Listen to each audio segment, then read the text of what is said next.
সম্মানিত ভাই এবং বোনেরা, এক বেনজির এবং আজিজ যে পরিমাণ সম্পদ লুট করেছে তা দিয়ে খুব সহজেই দুজনের টাকা দিয়েই আরেকটা পদ্মা সেতু করা যায়। যেখানে সামান্য একটা পিয়নের চাকরি করতে গেলেও পুলিশ রিপোর্ট, গোয়েন্দা রিপোর্ট খুঁজে খুঁজে দেখে তার পেছনে কোনো ক্রাইম রিপোর্ট আছে কিনা, সে কোন দলের লোক, আওয়ামী লীগ, বিএনপি, জামাত না কার ছেলে। সেইখানে এই দুইটা এত বড় চোরকে, একটাকে আইজি বানিয়েছে, একটাকে সেনাপ্রধান বানিয়েছে। কে কখন কোথায় কোন অপকর্ম করেছে আপনারা কি বিশ্বাস করেন এই সরকারের প্রধান বা প্রধানমন্ত্রী এটা জানে না? অবশ্যই সে জানে, জেনে বুঝেই তাদেরকে এটা করার সুযোগ দিয়েছে।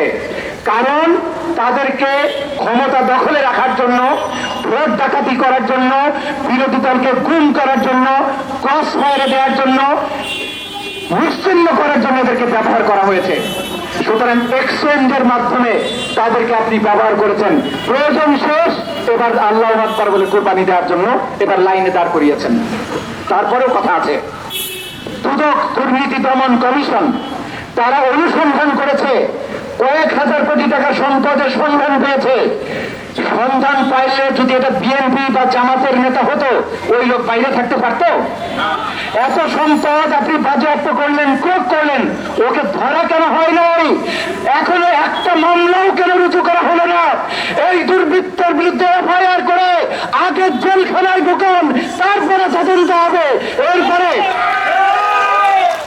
মামলা করে জেলখানায় ঢুকান, কোন তদন্ত কমিশন বসান, বাংলাদেশের মানুষ গিয়ে গিয়ে সাক্ষী দেবে এই দুই দুর্বৃত্ত কবে, কখন, কোথায়, কার ছেলেকে মেরেছে, কার ভাইকে মেরেছে, কার জমি দখল করেছে, কোথায় কোথায় কোন অন্যায় করেছে, কোন নারীকে নিয়ে গিয়েছে, এই সব কিছু বাংলাদেশের জনগণ গিয়ে সাক্ষী দেবে। এইভাবে রাষ্ট্রীয়ভাবে দুর্বৃত্তায়নের মাধ্যমে বাংলাদেশকে ধ্বংস করা হয়েছে। এদের মধ্যে মিডিয়াকে ব্যস্ত রেখেছে ঘূর্ণিঝড়ের খবর, রেমালের খবর জনগণকে জানতে দেয়, যেটা বলেছেন আমাদের ব্যারিস্টার আসাদুজ্জামান ফুয়াদ। উপকূল নিয়ে আরেকটি কথা বলতে চাই।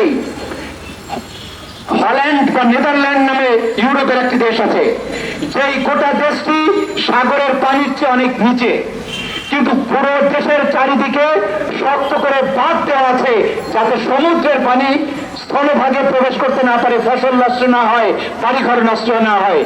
বাংলাদেশের উপকূলীয় জেলাগুলোতে প্রত্যেক বছর উপকূলীয় বাঁধ দেওয়া হয়। এই বাঁধের পিছনে হাজার হাজার কোটি টাকা খরচ করা হয়, কিন্তু সামান্য জোয়ার আসলেই এই বাঁধগুলো ভেঙে চলে যায়। বিস্তীর্ণ অঞ্চল প্লাবিত হয়, লবণের ক্ষেত প্লাবিত হয়, মাছের চাষ ভেঙে চুরে যায়, মাছ চলে যায়।